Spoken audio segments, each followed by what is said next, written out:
Hi everyone, and welcome to the Buffett and Beyond Stock Selection Strategy, and it's based on the book Buffett and Beyond by Dr. Joseph Belmonte. And remember folks, if you want to live on the beach like Jimmy Buffett, you really have to learn how to invest like Warren Buffett. And Buffett and Beyond proudly presents to you the good, the bad, and the ugly. And remember folks, the good stock should be in our portfolio, the bad stock should be in somebody else's portfolio, and the ugly stocks should be in nobody's portfolio. And just as a reminder, we use a uniquely calculated return on equity in our analysis.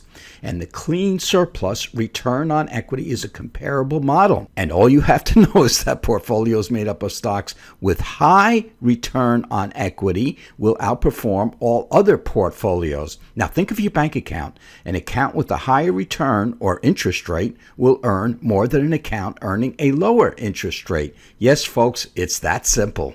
And here we are at Stock Analysis of the Week, and we are going over Applied Materials, and that stock symbol is AMAT in the semiconductor industry. And Applied Materials provides manufacturing equipment, services, and software to the semiconductor, display, and related industries. And customers include manufacturers of semiconductor wafers and chips, liquid crystal, and organic light-emitting diode displays. Foreign sales, 90% of the total revenues. And folks, that's a very, very important point because of all the trade disputes and trade rhetoric that's going on right now. So that's hurting this stock. Research and development is 12% of revenues and has about 18,400 employees. Now let us look at a table with the numbers, because everything I just read sounds very, very nice, but if it's not making any money, who cares what it says? Now the one thing that we want to look at if you're looking at the table, and folks, if you're not looking at this table, you can go to our website, buffettandbeyond.com, under podcasts, and you can download the podcast, or you can just click on it and watch it right from our website. So you can see these beautiful charts and pictures that I have here. And as we look at the last 3 years of net income, now remember, net income is different than earnings, because net income is earnings minus future liabilities and non-recurring items. So net income is configured the same among all companies, whereas earnings is not. Earnings are unique to an individual company. And you can always read more about that in our book or on our website so you understand this concept, because it is a very, very good concept in stock selection. But we want to show that this company has had a great income between 2016 and 2017. It doubled its net income and then increased it by another 35, almost 40% from 2017 to 2018.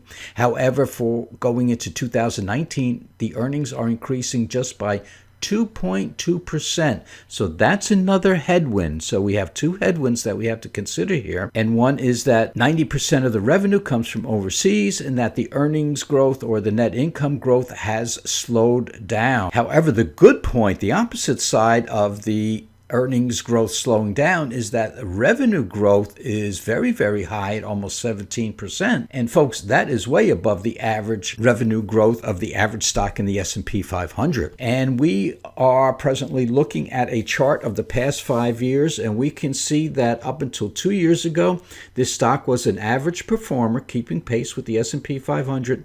And then when those earnings started going up, well, doubling from 16 to 17, or 2016 to 2017, this stock just exploded. However, in the past 1 year, we can see the stock is actually underperforming the S&P 500, and that's all because of the past 5 or 6 months, because guidance came out lower than the market wanted to hear. And that's because of the earnings growth and the net income growth slowing down going into 2019. However, if we look at another chart, and I'm looking at the candlestick chart of the past 6 months, this stock fell from its previous high in February of this year, and then rallied back from about $45 a share up to $62 a share. So that's a 50% increase.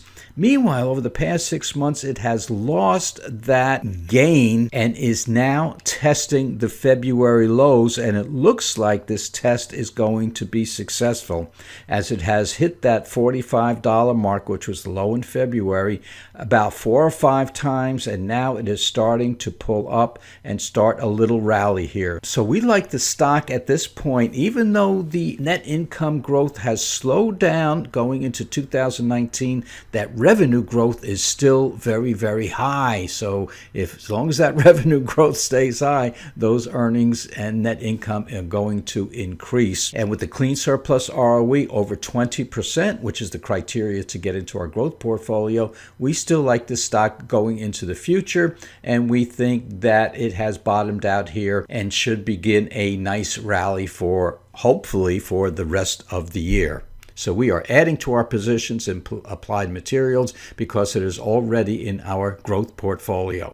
And remember, folks, if you want to live on the beach like Jimmy Buffett, you've got to learn how to invest like Warren Buffett.